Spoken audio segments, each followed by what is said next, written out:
Welcome and thank you for tuning in. You're listening to the Beyond 50 radio program. I'm Daniel Davis. Joining us back here on the program today is author of the book 30 Illegal Years to the Strip. Last time we had our guest on the program, we were talking about what was known as the Young Turks, who were the visionaries who eventually founded more than 80% of the Las Vegas Strip, removing illegal gambling and turning it into a wonderful legal enterprise. Joining us here on the Beyond 50 radio program today is an award-winning Depression-era true crime author of All Against the Law. He is also the president of the Castaways Hotel and Casino, as well as the Silver Slipper, which were two casinos that he ran for many years to the highest profitability on the Vegas Strip.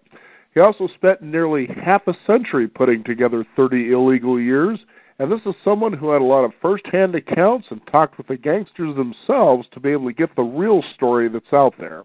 I'd like to welcome to the Beyond 50 radio program today our guest, Bill Friedman. Bill, thank you for joining us again. Thank you for having me. You betcha. Now, I really enjoyed this book, and the last time that we talked, we mostly focused on the gangsters and Prohibition itself.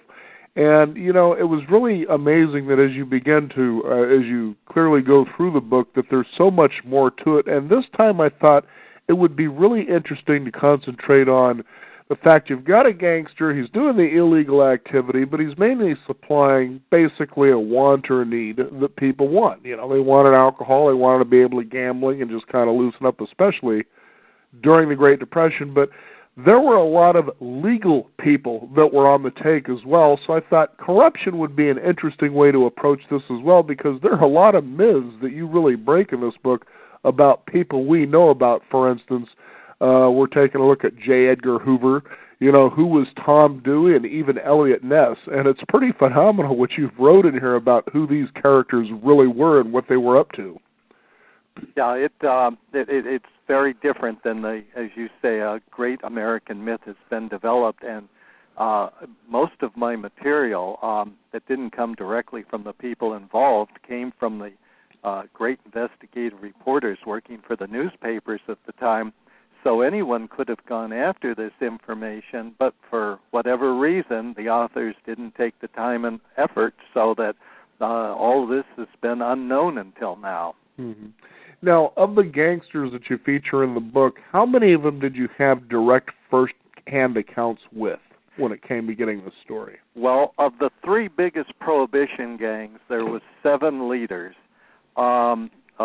One of them became a very influential man on the Strip, and he and his entire key executives and associates cooperated.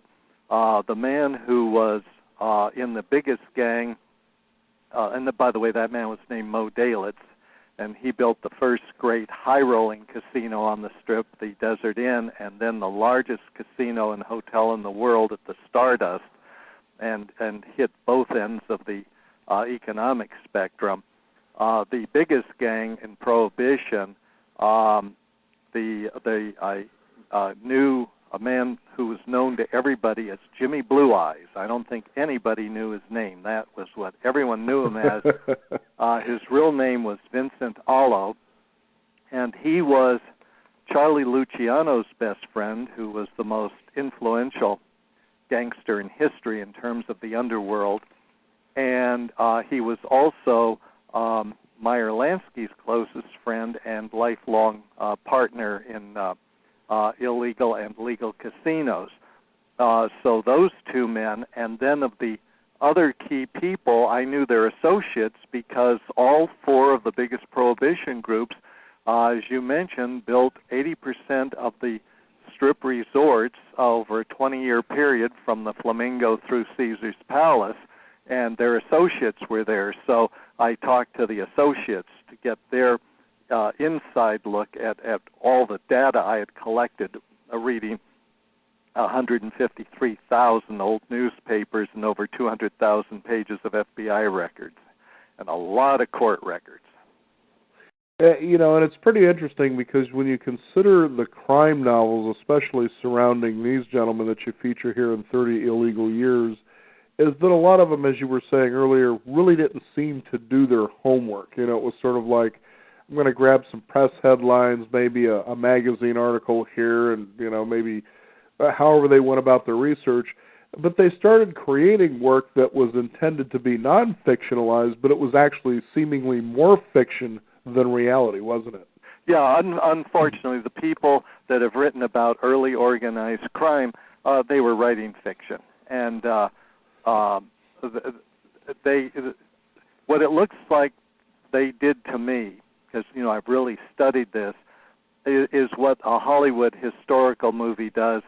They have a theme where they take 16 major headlines, and then they their writers go to work with pure fiction around it, and that's what these men appeared to do. And not only do the basic facts catch them up, but they make some grievous errors that are really embarrassing, where they don't even look at the people's birth dates, and they have children operating as gangsters.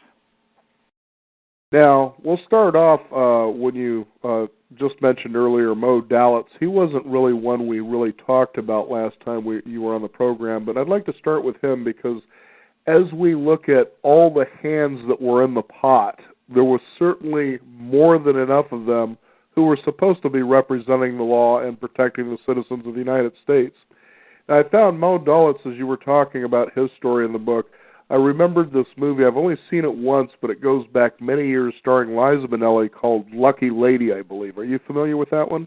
No, I'm sorry. Okay. Well, anyway, that's about rum running. And, boy, I'll tell you, the gunboats they have in this movie, it was, as a kid, that was back in the day when they had movies like Bonnie and Clyde, for instance. You had the Walking Tall series. So there was a lot of those gritty, hard-hitting movies, and that's what this movie was about. It was about the speakeasies and the rum running and, of course, the gunboats.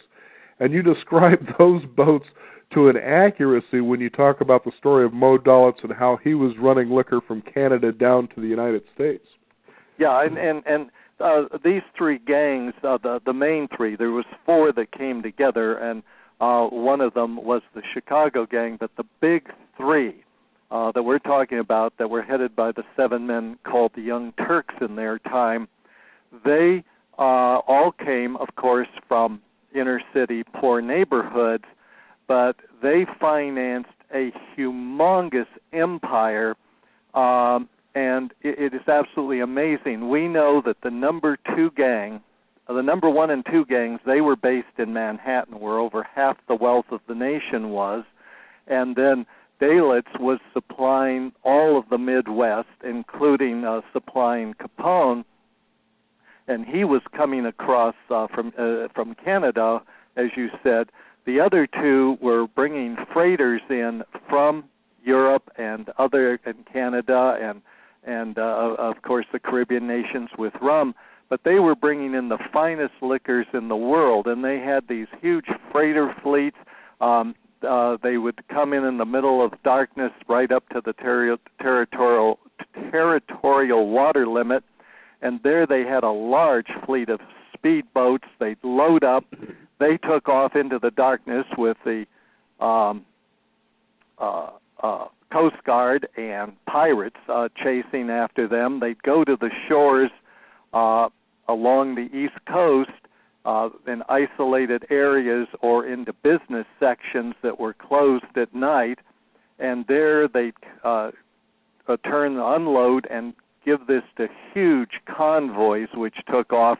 So they built huge empires. We do know that the number two gang, the federal government did an investigation with the suppliers, and we know that at a minimum they were bringing in over 40 million bottles a year. Wow. And so these were just, and no one's ever known this before, no one's ever presented it. They were moving on a mass scale. These were extraordinary empires they built. Mm-hmm. Now, the Navy and the Coast Guard, they had interesting ways of working with those guys, didn't they?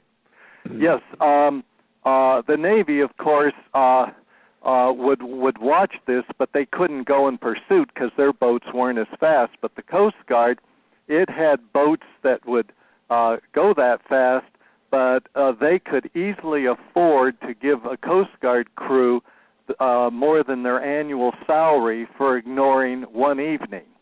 And so unfortunately they were able, just like with the drug runners today, they were unfortunately able to corrupt enough of it.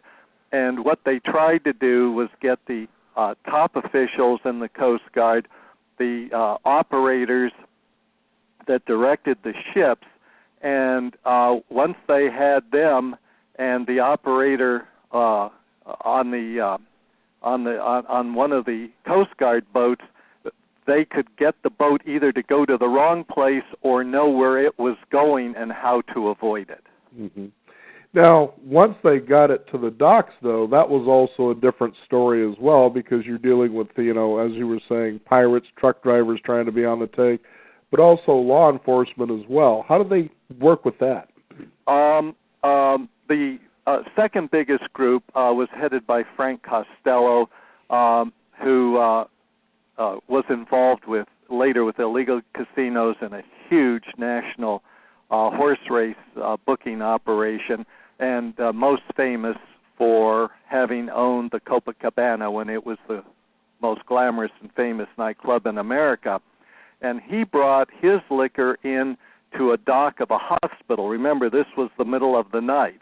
Mm-hmm. And the truck drivers would make sure the police weren't around or the police were on their payroll, and this is how they brought it in. The biggest group was headed by 5 men: Charlie Luciano, Joe Adonis, as I mentioned, Vincent Allo, and also Meyer Lansky and Ben Siegel. They brought it into the shorelines of New Jersey, and then their trucks went up into Manhattan. But it was interesting, New Jersey did not have its own prohibition law, so Luciano, who was a very, very honorable man, he went along all of the routes they used. They had multiple routes so that if someone was to hide an ambush, they wouldn't know which route was being used that night. And he went along all the routes to all the local sheriffs and police along the way, and he said, we're going to be bringing our liquor through here.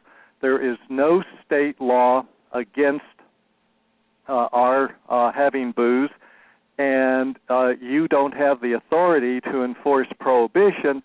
So, and he said, in the darkness, which is when we come, if someone starts shooting at us, we're going to shoot back.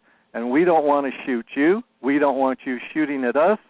So he promised and always did it. The first truck, the man that was the shotgun man in the passenger seat, he also had a powerful flare. And as soon as the shooting started, he fired the flare. And all of the police and sheriff's officials knew when they heard shooting, if they went out in the dark sky, they saw the flare, they knew to go back with their families to bed. They'd take care of it themselves. There you go. Talk about having things organized. It's fascinating. And, as we take a look, too, this was one thing that was really interesting about when we think of corruption and protection kind of in the same sentences. As you were describing the mafioso, how they came to become prominent in Sicily, because a lot of people, when they think of the mafia, they think of, well, here's these guys that are in this special group. They're gangsters, obviously, but there's this code of honor and keeping the word. But the fact was, the mafioso were kind of nasty against their own people as it was. Here they were providing protection, but then at the same time extorting their own citizens. Tell us about that. Well, this happened several centuries ago. Italy has a difficult history where they had oppressive foreign powers invade and control them, or there were occasions they had the governments from within, but they were oppressive. And the mafioso originally were like knights. They protected the people. They protected the women from rape. They protected the people from these oppressive regimes and fought back. They started as a fine group of men, vigilantes in effect, and unfortunately that only lasted a period of time, and then they became very, very violent exploiters of the people, and they, in their desire for monopoly and wanting 100% of the criminal pie, they actually hurt the economies, so they were getting 100% of the criminal activity, but they were hurting the whole economy and people. And Sicily suffered greatly from that. It's a large island off of Italy. It's part of Italy, but it's a separate place, and that's where the mafioso were. So they were a very ruthless, powerful group that held the people back because they only wanted one butcher in town, one this, one that, and without competition, the pricing wasn't good, and so they were a very bad element. And some of the people, the Sicilian gangs never came to America as a gang, but some of their members or kids who grew up knowing that the way they operated, they created 24 gangs in America, almost all of them one gang to a city, but New York City happened to have 5 of them, and they used the same ruthless methods. Now, speaking of New York City, for people to understand, when it came to gangland activity, if you will, part of that activity was in payoffs and, of course, supporting the political machine. Let's talk about Tammany Hall, because that was a very powerful political machine, which was basically also the chief influence was Arnold Rothstein, who was considered to be the greatest gambler of all time. Yes, to step back to give you the context for it, today we have a general election for candidates running for office, whether it's local or state or federal, and we also have either primary elections or caucuses. But back then, they did not have primaries. It was generally one man had control of both the Republican and the Democratic Party. And by the way, I look at patterns. I would have loved to be able to tell you that one was more corrupt than the other, but they both tried to outdo each other. And so when those hands are in the pots, that's what happens, doesn't it? Yeah, if I say anything about one party, it's not an attack on that party. It just happens to be the people that were in power at that moment. So the person who headed each party, he, unlike, for example, the Republicans today, where I believe at the moment they have 14 candidates, you couldn't choose to be a candidate. You had to come ask, and they only allowed one candidate for each office. So the public was given at the general election a Republican candidate and a Democratic candidate. And these political bosses controlled everything because they had the right to the title for the party, and they picked the people, and then at that point we didn't have this big financial financing. The party raised the money and spent everything on the advertisements. They also, in that period of time, took care of the poor people.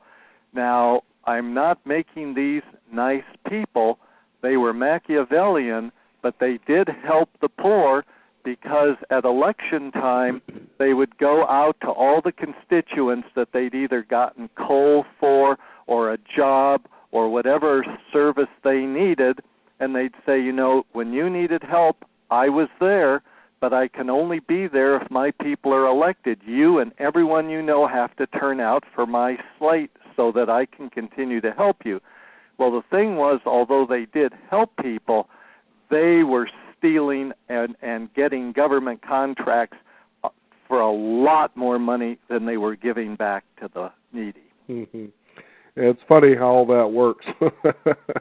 Now, the other thing, too, that I was a little surprised by, now, there weren't a whole lot of Irish gangs during this time, but what certainly seemed to happen was that the Irish culture sort of permeated the police force, and in effect actually sort of creating what you would call a legal gang, if you will. Well, what happened from the early days of America, in the poor sections of towns, street gangs, they were professional street gangs. They made a living at it, but they exploited the people in their neighborhood, and it was usually the people from immigrants from the same culture.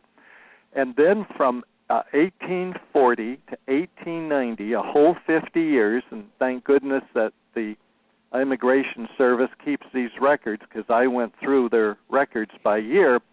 Every year, the number one group to come to America were Germans, and the number two group were Irish. Well, the Germans mostly went to the Midwest to farms, and their kids went to school and worked the rest of the day and weren't exposed to the inner city, so we don't hear much about German gangs. But the Irish, they were the predominant group, and they formed very nasty street gangs across America during that period. But what happens in America, over time, they come into the poorest sections of a city, and they get better jobs, better education, and they move up. And that's what happened by the time of Prohibition. They went from being part of the gangs to in New York City and in Boston and other cities, they were over half the police force. They were over half the politicians. They were now policing the immigrants who from 1890 for the next 30 years were number one Italians and number two Jewish. And so when Prohibition starts, yes, there are still some Irish, but it is predominantly the youth in the poor inner core that was Italian and Jewish. And so that's what you see in Prohibition. And because of that, you see that after Prohibition, legal casinos operated wide open across America. Many of them were very high-end and elegant, finer than anything on the Las Vegas Strip today. Mm-hmm. And then they built the Las Vegas Strip. So that's how you ended up with this predominantly Italian-Jewish element at that period. Mm-hmm. Now, there were, I believe it was 5 New York City police officers who were known to be sort of like a, I don't know, for lack of a better word, not really a death squad, but they certainly had their hand in shaking gangsters down. Tell us about that. Was it 4 or 5? I couldn't remember. There was 4 detectives that were called the Broadway Squad. Right. And I kept thinking of the Boys in Blue, but I knew it was something different. Yeah, and they were a tough group, and they I don't know how much they shook down, but the reason that I found out about them and they became so important, they were after some criminal. And they decided that Charlie Luciano knew something about him, which he didn't. And they grabbed him off the streets of Manhattan and took him to an outside place and told him to talk or else, and beat him within an inch of his life. He and his associates feel they left him for dead, but he survived. And being from the underworld, he never talked. Said he didn't know who it was, and being the police, he never went back to get them. But they beat him for an inch of his life. He had no information to give him, but there was a code back then among the underworld: you don't help the police. So even though he didn't like the guy, had he known, he still wouldn't have talked. Right, exactly. And that's, by the way, how he got the name Lucky, because everyone that saw him in the week to 2 weeks afterwards said he was lucky to be alive. And that's how he got the name Lucky Luciano. Great guy there. Now, as we go to Chicago and we deal with the likes of Al Capone, a lot of people are familiar with that story, and especially when it comes to Elliot Ness and the Untouchables. And now that one there was probably, it almost was laughable reading the reality of who Elliot Ness was. I mean, here he's shown to be basically the nemesis, the thorn in Al Capone's side, the guy that always seems to be there busting things up. But he, you know, in a way, for lack of a better way to put this, he seemed to be one of the stupidest detectives that I've ever read about. Well, he unfortunately was not a dedicated detective, and he also was an alcoholic with a serious problem. So he was sent to Chicago to go after Capone, and I don't remember the title of it, but it was a special prohibition agency, set up for prohibition. The IRS was there going after Capone for taxes, but his job was to get the trucks, get the speakeasies, and bring them down. And remember, this was an easy job. I mean, all you had to do, everybody in the city knew where the speakeasies were. If you didn't know where they were, you couldn't go drink. They were wide open. Mm-hmm. So if you just went in there, you knew when the truck arrived, and you could follow it back to its home base, and then you could raid the base. Well, what was interesting, he was there 3 years, and he did take down a bunch of trucks, but the ire, all he was after was Capone. Remember, Capone only had part of the city. There were many major gangs there at the time. Mm-hmm. And the IRS agents who were trying to get accounting records and find people who knew things in their off hours had been doing it before he arrived, and in 5 months, part-time, going after all of them, brought down more of Capone's trucks than he did. And that was probably his shining moment. And then he went into various other agencies, ended up in Cleveland, where Mo Dalitz, after Prohibition, had several wide-open casinos operating. Ness became the head of the director of public safety, which was in effect the chief of police, and he was there for many years, never touched Dalitz, and when it was brought up to him after the fact that you never busted any of the places, he said, I never saw one or heard of one, yet everybody in town knew where every one of them was. During his whole career, the fact is he never had one conviction of any kind for his record. That's the reality.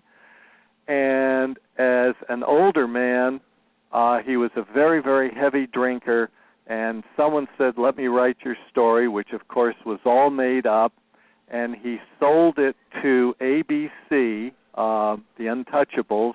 He sold it for $75. Wow. And when he died, his wife had to go on food stamps because he had blown everything he'd ever earned. Wow. And you wonder, why they portray people like him the way they do, in television. Did you ever come to any conclusion about that?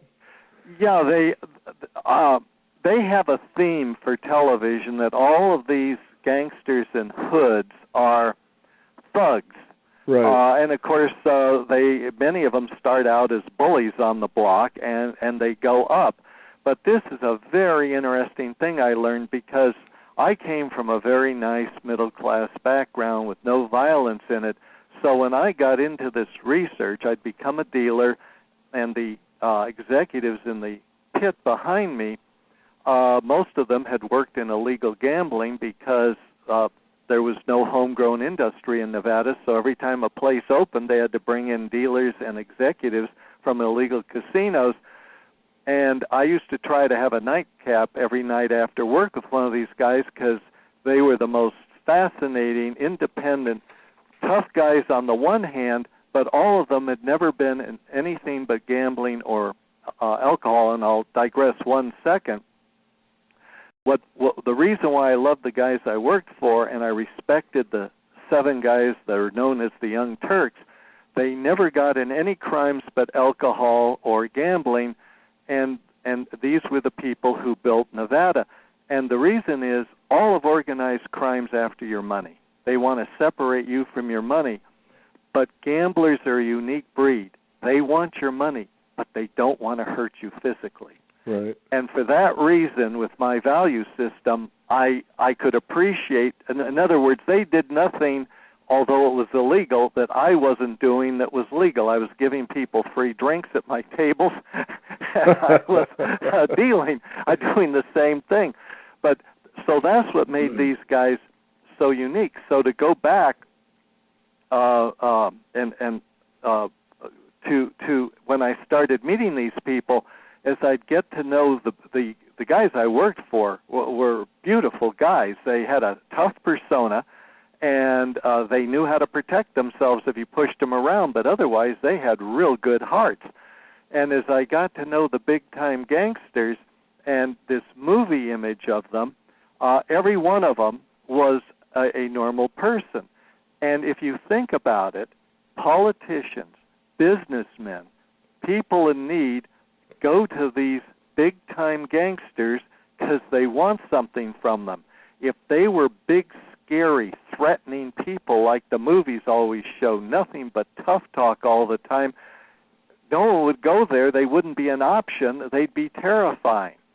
And the fact was, I knew 3 people real well, and 2 of them are still to this day very dear friends, and one of them I interviewed, and I'll describe what they did and what these guys were like to deal with. One of them was an architect, and the newspapers called him during that era the architect of the mob. All 3 guys had very legitimate businesses, surface businesses, but they still dealt with mobsters. Then the second guy, he had a huge firm that supplied the interior furnishings for restaurants, bars, nightclubs, for the public area, and all the bar and restaurant equipment. And the third one was a great marketer who would promote the places. And so any gangster in America that wanted to open a bar, restaurant, or nightclub went to these 3 guys, and they got it basically for free because they didn't charge up front. The architect waited till they opened. The marketer waited till they got business. And the supplier, he didn't charge them a fee. He took a high interest rate to collect over time. So now every major gang leader in the country could open bar, restaurant, or nightclub with all he had to do was put up the first and last month's rent on a building, and he had to supply the inventory of food and beverage for the first week, and otherwise he had no upfront expense, so he could afford to pay them well. And I asked all 3 guys independently, because they had very good businesses, why they dealt with the gangsters. And they all told me the same thing, because I never got the 3 together. It was just individual discussions with me. All 3 said, the gangsters always pay, they're less demanding, and they're more appreciative. And I asked each guy about all the people they'd worked for, and between the 4 of us, we had dealt with every major gangster you can name in the era, and all 3 of them told me what was my experience. If you had brought any gangster leader home of that era to your family, not one of them would suspect the guy was a criminal. Mm-hmm. They talked like you and I are talking. All my interviews were like that. All of their business relationships were like that. That was how they did it. They were personable if you weren't a target. Mm-hmm. You know, and that's what's so interesting, because as you really perceive this veil with the, I guess, correct information, you begin to see that it was really the police force and the political forces, you know, that allegedly are trying to stop, of course, gangland activity, but they seem more corrupt and more dangerous than the gangsters themselves. And 2 that I would like to have you talk about were District Attorney Tom Dewey, who actually tried running for president 3 times and thankfully never succeeded. And then there was also District Attorney Burton Turkis, who also created what was known as Murder, Inc. Now, let's talk about these 2 guys, because these were a very dangerous pair, actually, just in the way that they practiced applying the law and trying to take down, for instance, Charles Luciano, the way they tried to shape that these gangs and gangsters somehow had this network of people that would go out there, and it was murder for hire, but it was all a lot of nonsense, really. These 2 men, I agree with you. It's almost like, I'm sorry to say this, Bush W. and Cheney. Well, I'm a historian, and that's not old enough for me. But these 2 guys, you're talking about 2 men who had no ethics. Both were politically ambitious, and they both wanted to make it by being tough law and order guys and convicting people. And it starts with Dewey, who was the prosecutor in Manhattan. But even while he was prosecutor, he had the dream of being mayor, which he got, and being governor, which he got, and he came very close to the presidency twice. Well, Dewey, he went after Luciano on a prostitution charge. And I've got to emphasize, and he told the jury this repeatedly, that one, it was called the involuntary prostitution law. So everybody that's written about this, we're back to the fictions, writes that he was forcing women. The reason he was charged, allegedly, was because, and this was real, they had what they called a booking agency in New York City.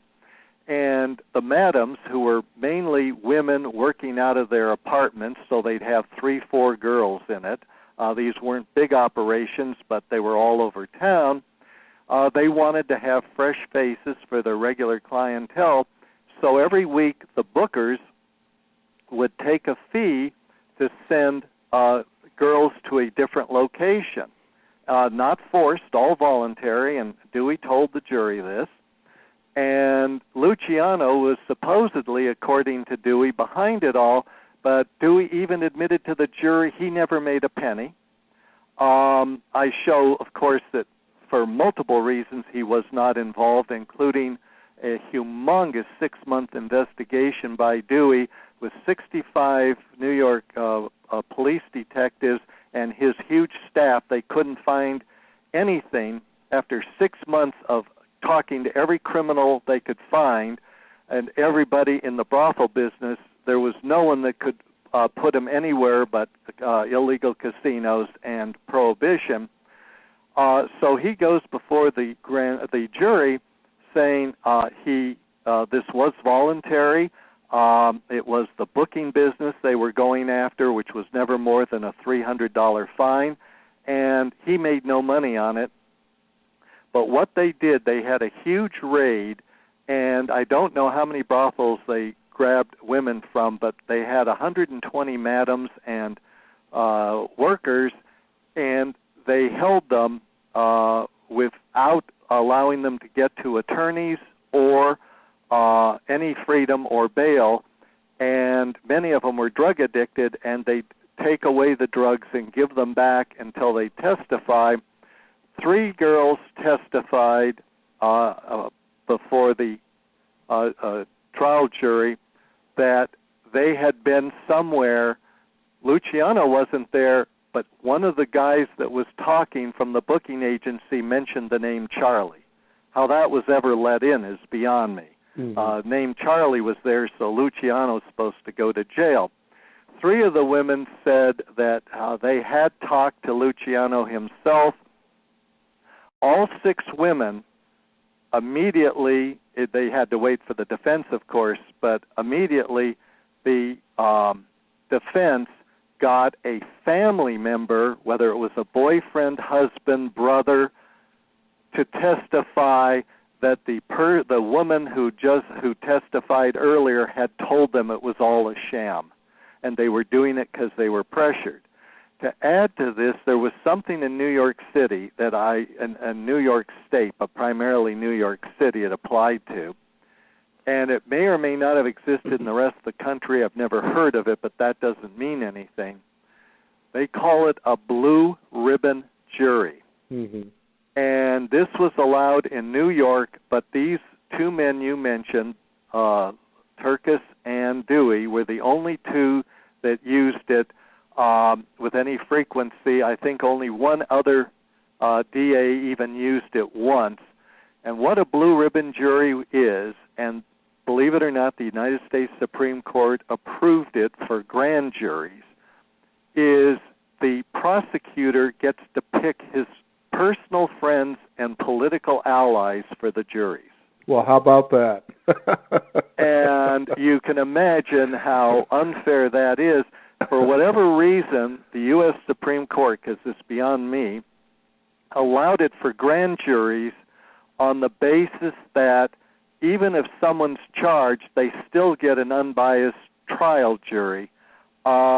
but of course, the expense and the emotional duress, I just don't agree with that one. But how this happened with trial juries, Dewey got all 72 convictions that way. So here he had no evidence whatsoever against Luciano. It was a no more than a misdemeanor and totally innocent. And when the defense got done with their final summation, even his close friends on the jury told the newspaper reporters, we were not going to convict. Then Dewey was allowed 7-hour summation. 7 hours, really? 7 hours in which he didn't talk about the crime. He talked about something that they had shown themselves there was no evidence of. His position was over and over for 7 hours. He is the boss of crime in New York City, and no crime can be committed without his approval. If there's a crime, he's guilty. Right. And they sent him up for life. And that's what was amazing, because as you were writing, that this was typically something that might carry maybe a $300 fine tops. Yep, that was it. This guy got a life conviction, and he was actually sent away to Italy for good, banished from America. And I'm thinking, how does somebody get away with that? Can, the public and all that be just that naive or even obtuse, or, what was really going on there? There was just...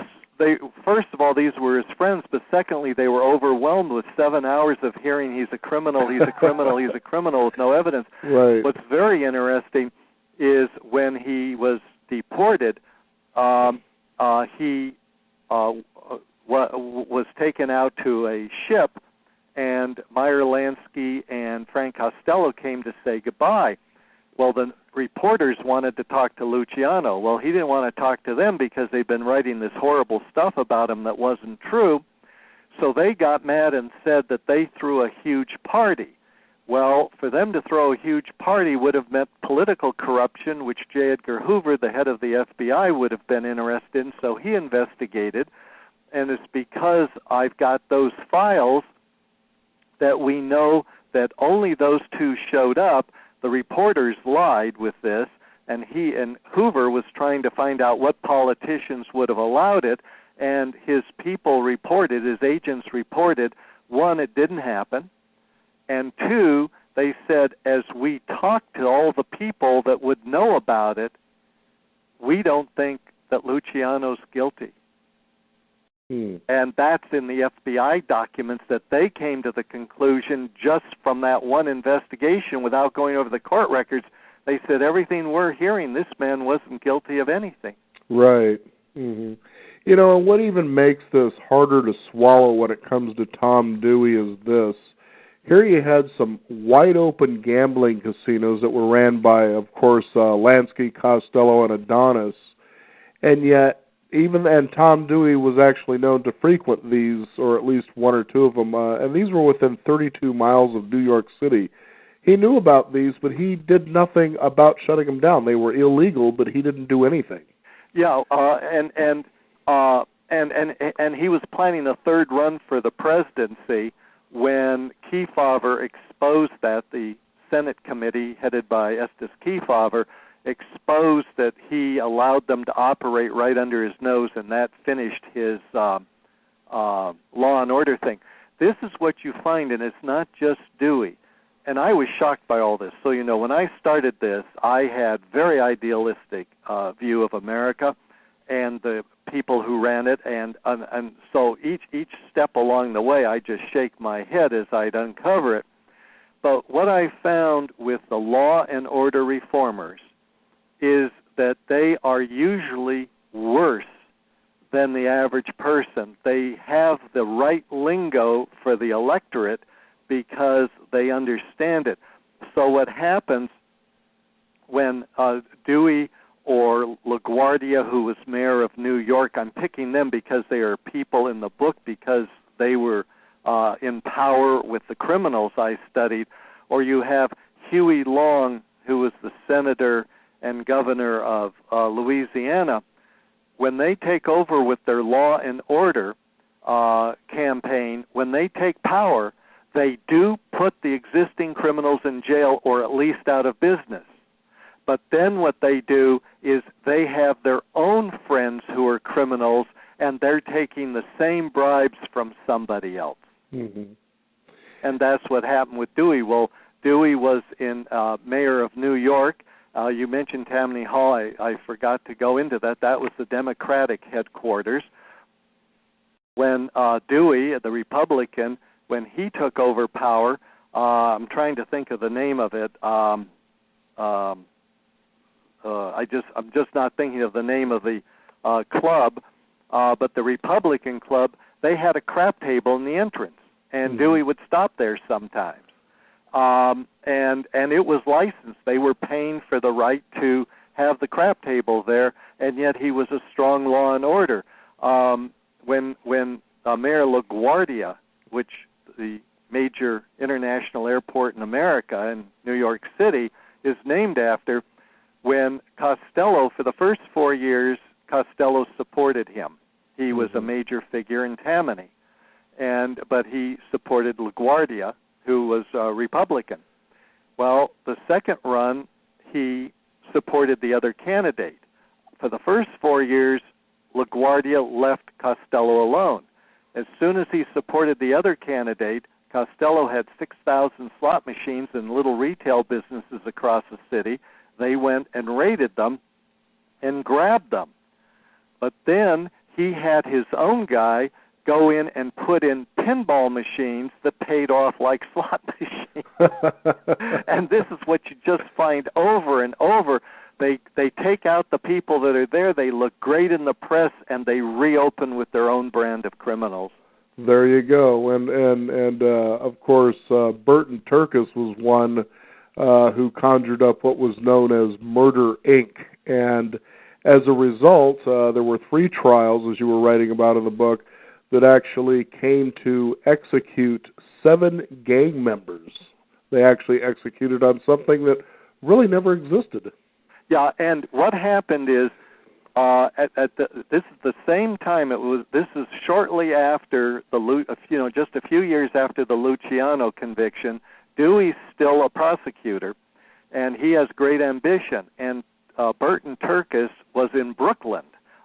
Dewey was in Manhattan, and Turkis was the assistant DA, but was given total power over these trials. And they both were Republicans, so they supported each other. He became the student to Dewey, who wanted to get involved. So even though he had no authority, he was like the fatherly figure leading the way. And so he taught them the blue ribbon jury. He taught them how to get the criminals to give false testimony, and how to take a nothing case or a minor local murder and turn it into a national phenomenon. And that was created by the 2 of them, the Murder, Inc., and sometime we may be able to talk about it again, because it's unbelievable that this is still written about today, still in the movies today, and we can prove, and you won't believe how much evidence there is, no such thing existed. But in these trials, they weren't trying them.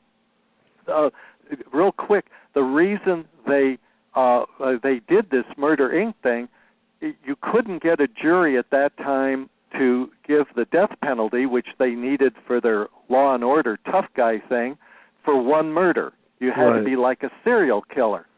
So they created each of these 4 trials was one murder, and all out of Brooklyn. So they made it a national phenomenon, a national organization, and Turkis gave, just like Dewey did, his whole presentation was, they're running Murder, Inc. He never could show they did anything else because they didn't. Mm-hmm. And what was interesting about their presentation about Murder, Inc. were 2 things. A, they're suggesting with some alleged factual basis that gangs somehow had this intimate network where they were all interconnected across the United States, what in fact, as you were talking about, and it certainly makes sense even from the novice of gangs, that gangs don't work like that. They're territorial, they're usually, individual cells. They might somehow work together if they decide to, but it isn't like this one conglomerate family. That's the first thing. And the second thing is they were trying to show the structure in the same way that we have a typical business hierarchy, and that's not the way that works either. Yeah, and it was so transparent how the press bought into it. It's beyond me. For example, only one man testified to Murder, Inc. They had almost a dozen witnesses from this gang in these 4 trials, and all of the other witnesses said in cross-examination, every one of them said, "I never heard of such a thing." And the guy who testified it, named Abe Rellis, he said the reason Murder, Inc. was created was because the trial was in the early 40s, around 1940-41. And he said in 1934, for reasons he never explained, the Mafia disbanded all gangs in America. Mm-hmm. And so now there was no killers out there, so they had to create a national organization. I mean, when you read what was actually presented, it is such nonsense. It's beyond belief that anyone bought into this. Well, even better so, I'll let you know, Bill, that just yesterday I decided to do some searching, for instance, on Tom Dewey, and it's amazing what Wikipedia says. You just sit there and kind of smirk like, where does this nonsense come from? For instance, how he won the conviction of Charlie Luciano, and you realize he didn't win anything. And one other fascinating thing, and I say it early on in my book, Dewey kept a publicist his whole career. Mm-hmm. And this guy's job was to make Dewey look good to move on. The man wrote a book about the conviction of Charlie Luciano, and what's amazing is most of what I've told you today and is in my chapter is in his book, and he's trying to make Dewey look good. Even his own man admits almost everything I told you today, right, including the torture of the women. Uh-huh. That's why I thought, having you on the show a couple of times about this book because of the approaches to let you know that, you begin to see that here you've got these gangsters. They're basically committing what would be called victimless crimes because people wanted to gamble, people wanted to drink, and during the Great Depression, they were being deprived of both of these things, at least legally anyway. And here these guys are honestly supplying this, not wanting to hurt anybody, as you were saying. If you were to talk to them on the street, you'd never know they had the kind of power they had. But it really seemed to be the law that was more of a problem than the gangsters were. And you could just clearly see this as you brought all this together through all the trial transcripts and as you were saying, the way that you gathered your information up into including directly talking with the gangsters themselves, and it's pretty fascinating to see how all that's been warped into something different, but then you wonder, as a person who maybe watches a gangster movie, I think most of us love watching gangster movies, and we like it because it's like what Ray Liotta says in the movie Goodfellas. They loved being a gangster because they just did whatever they wanted, and mostly that was true. But at the same time, they also had to do good business, or you didn't stay in business very long. Yes, and the 7 Young Turks had phenomenal personal values. We didn't discuss it, but they went to the top of gangland. They were so respected by everybody, and when they or their associates built Vegas, if you talk to any resident before 1980, they'll tell you almost to a person, hey, this town was better when the mob ran it than the corporations. Mm-hmm. And the reason was nobody in Vegas had a contract back then. Right. You shook hands. You lived by it. They lived by their word. And I lived through that, and I dealt with these guys. And it was an amazing period in my life because if someone told you something, you could go to the bank with it. Right. and they were just an incredible group of men. Mm-hmm. Now, with the few minutes that we have left, the one I really wanted to touch on, just because it was just within the last couple of years they created the movie J. Edgar. But what you write about this guy, it just left me shaking my head. For one, after watching the movie, I thought, well, there's something off about this guy, just in the movie itself. But then when you write about who he was, and of course the beginning of the FBI, which before was just a government accounting section, I guess, that it turned into a crime fighting or investigative unit instead. But here you've got J. Edgar Hoover, who headed the FBI, who was known to be America's top cop, but yet this guy had no training in any of that. And then you begin to unravel more things about J. Edgar where you think, now when I see that movie, it makes sense why I think something's off here. I do. He was the head of the FBI for 48 years, and of course I'm following the gangsters. And the book you're talking about, the previous book, we've been talking about 30 illegal years of strip. Now we're going to All Against the Law, and that book it involves Kansas City particularly because they were very influential in the development of Las Vegas and even to some extent Lake Tahoe. And it covers the first 30 years, not the whole 48. And what you've got is a man who is a librarian and never had any interest in law enforcement, as you said, had no training. But the horrible part, and it's a multiple thing, is one, he truly did not believe his job was to enforce the law. His job was not to catch criminals. It was to make people feel safe in their beds at night. Mm-hmm. So his job was as a PR man to tell the people everything's okay. For 48 years, he told every president, every boss who was the attorney general, the Congress, and the American people, there was no mafia in America. There was no organized crime in America. And he maintained this till his dying day.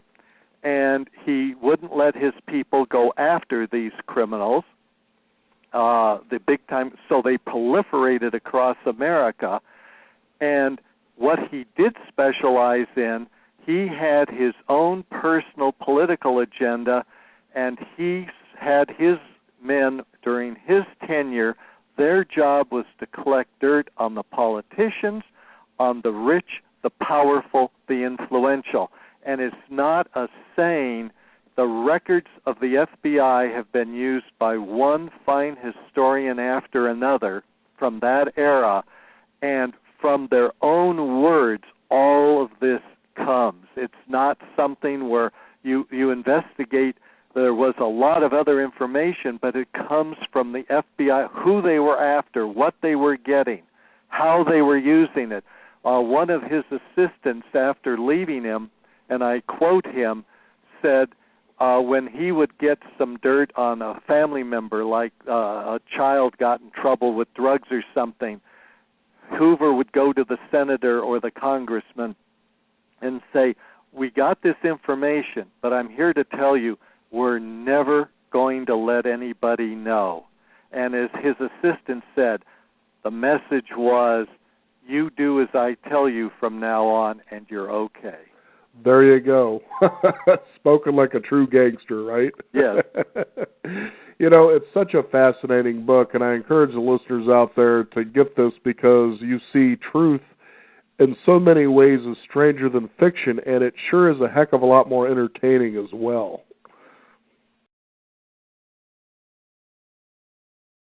Bill, are you still there? I'm still there. Okay, great. The book is 30 Illegal Years to the Strip. Our guest today, Bill Friedman. Bill, is there a website people can find out more? Yes, they can go to Bill Friedman, Friedman, author.com, and they can get in touch with me. They can read about both books there, and that's the way to contact me, too. Very good. I'll look forward to our next interview where we'll talk about the visionary of these gangsters, their backgrounds, when it came to understanding the nature of gambling. And as you said earlier, they knew how to, with a handshake, separate you from your money and let you walk away from it. It's a pleasure to have you here on the program, and it's truly, truly a great book to read. Thank you for being on our program today. And thank you. You bet. We want to thank you, the listeners out there, for tuning in. You can also find out more. Visit us at beyond50radio.com. I'm Daniel Davis. Thank you for tuning in, and remember, live your day past halfway.